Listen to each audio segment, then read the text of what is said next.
एकीकडे दगडूशेठ गणपतीच्या दर्शनाला उपमुख्यमंत्री अजित पवार सपत्नीक पोहोचले, तर दुसरीकडे कसबा गणपतीच्या विसर्जन मिरवणुकीच्या मार्गावर रांगोळ्यांच्या पायघड्या घातल्या जात आहेत।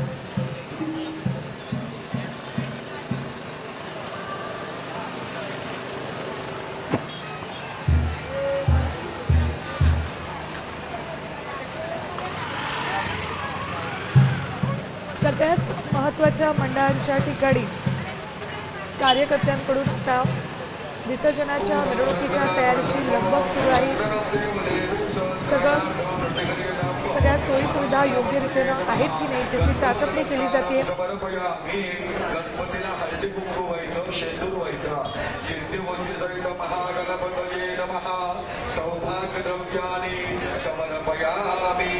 पुष्पं समर्पयामि सिद्धिबुद्धिसहित महागणपतये नमः।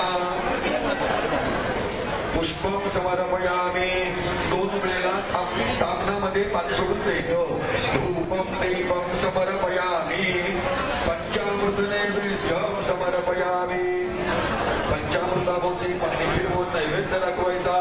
प्राणाय नमः, अपानाय नमः, यानाय नमः, उदानाय नमः, समानाय नमः, ब्रह्मणे नमः।